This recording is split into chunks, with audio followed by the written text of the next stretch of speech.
Assalamu alaikum. Wa alaikum assalam. May Allah bless you. I have another question on late fee. Alhamdulillah, Allah gave you knowledge and health to answer these questions. In one of your video, you said that late fee, money on money, is haram.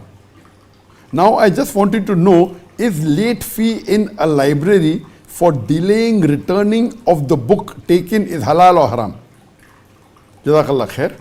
May Allah bless you and give you better life in this world and especially in the hereafter. A similar question is asked by another person. Assalamu alaikum. Wa alaikum assalam wa rahmatullahi wa barakatuh. I am Asif Qazi from Mumbai, India. Is it permissible to charge a late fee for delaying the payment of school fees or rent of an apartment? Can we sign contracts in which is stipulated a late fee at the percentage of 1% of the rent per month or something similar, and take care that we will not make the payment late, thus not involving in interest or riba?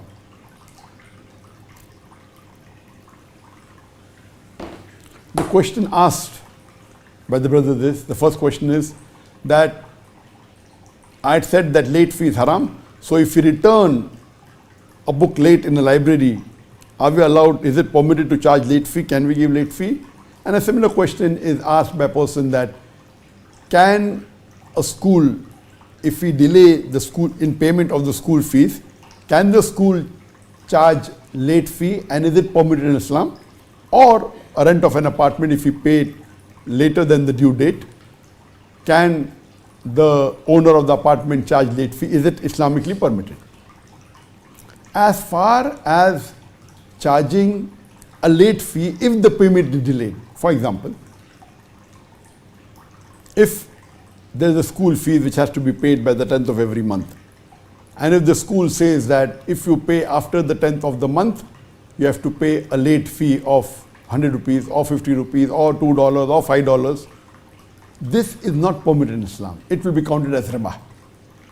If you delay any payment and for that you charge additional money, it is nothing but riba and it is haram. It is Islamically a haram contract. A school cannot charge late fee just because of delayed payment, or if you are paying the rent of an apartment and the due date is 5th of a month, and if you delay by 1 week, and if the contract says that if you delay by 1 week, you have to pay so much percentage, 1% of the rent or per month, or you pay a fee. This is money paid for the money given late for delayed payment is nothing but riba. It's money on money, it's haram. But natural, in a contract where payment has to be given for the rent of an apartment or for school fees, you can be strict on a due date. If it's delayed, you can put conditions like, okay, it will not allowed, or you can stop him from attending school, but you cannot charge extra money because he paid money late. It is riba. It's haram. So in the earlier answer, I don't know which answer you're referring to. If it's charging late fee for delayed school fees, it is haram. What you can do is you can tell, okay, if you pay a late fee late, you will not be allowed to attend school. That's permissible. But you cannot charge a late fee. This is not permitted in Islam. And I'm aware that if you don't charge late fee, the person will not pay. What are you going to do? And we had this problem in India when we had a school. And we used to say that, okay, if you don't pay, then there's a reminder sent. 1 week late, then 2 weeks late, then 1 month late. The person doesn't know what we're going to do. So unfortunately, we can say, okay, your child may not be allowed to attend school, which is not what we want to. But if it's too many weeks or months delayed, you can stipulate this, but you cannot charge extra fee because it's money on money given late, it is riba, it's haram. So late fee cannot be given, late fee cannot be charged, or a penalty cannot be charged in money. For any money which is given late, this is Islamically not permitted. But regarding a question, that if I'm taking a book on rent from a library, and if I delay in returning, can he charge a late fee? Yes. Well, if he's charging you $1 per book per week, and if you give it late, he can charge you additional rent. That's permitted. Or if he's selling that you take the book free, But if you return, after 1 week I'll charge you, that is permitted. He is not charging money for the money giving late. But if you're renting a product, and if you delay in giving the rent, and if he's charging you additional rent, it's permitted. He cannot charge you a late fee for the money given late. That is riba. But if he's charging you extra because you're delaying in giving the book back, which is on rent. So if you're hiring a book from a library, $1 a week or $1 for 2 weeks, and if you delay in returning and he charges you more rent, it's permitted. He's charging you more rent because you're renting for a longer period. For example, if you rent a car for 5 days and you take it for another 2 days, you cannot say that I will not charge more. He'll charge you additional rent for hiring the car for 2 more days. That's permitted. But if you hire the car for 5 days and you say I will not, and you return back the car after 5 days and say I will give the money after 1 week, then charging more is haram. But if he takes the car for a longer period, like you ask, if you delay in returning the book, he can charge you extra rent because you have rented the book for a longer period. But charging a late fee just because you have given the rent late, like of an apartment, that is not permitted. Hope it's clear.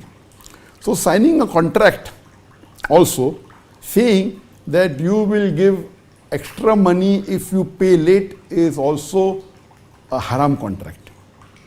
So in this thing you have to be careful that you have to change the words of a contract in such a way that it does not involve riba.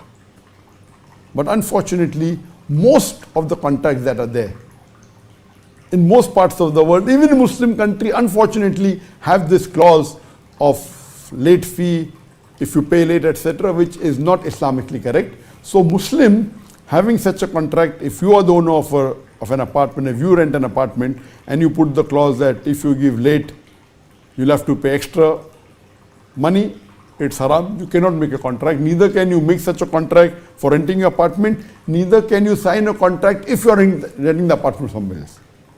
But unfortunately, what has happened that there are many countries in the world wherein the government says that if you pay the telephone bill late, you have to pay a late fee. Or if you pay the electricity bill, you have to pay late fee. So these contracts, you have no option of changing. If it's a private contract, see to it, you change it, and that's what we do. We change the words of the contract. But if it's a government contract, it's not possible that the government will change the contract for you if you're a Muslim. So in such cases, the fuqahas have said that though it's a haram contract, where you may have to pay a late fee for giving electricity late, see to it that you don't give it late. See to it, you don't pay the electricity of the government late or pay for the telephone bill late, pay it on time and don't indulge in giving a late fine. Yet, signing the contract is yet not permitted, but the fuqahas say you ask forgiveness from Allah because you cannot, it is a zarurat, it's a requirement for you to take electricity, and that comes from the government or from a company which is not willing to change. So in this case, there is a last resort. In such contracts you can sign, yet it is wrong, and you ask forgiveness from Allah and see to it that you don't delay and you pay on time, and you ask forgiveness from Allah, and inshallah Allah will forgive you. But charging late fee for late payment Islamically is not permitted in Islam. And signing such contracts also, if it's for personal contracts of renting a flat, which the person see to it that you draft the contract as per the Sharia laws. It's difficult, but it's possible. It's difficult. You have to convince them. You have to give them this. You can say put more stricter clause that if I delay in payment once or twice, you can kick me out of the apartment, no problem. Put clauses which are more strict, but putting a clause which involves riba is haram. Hope that answers the question.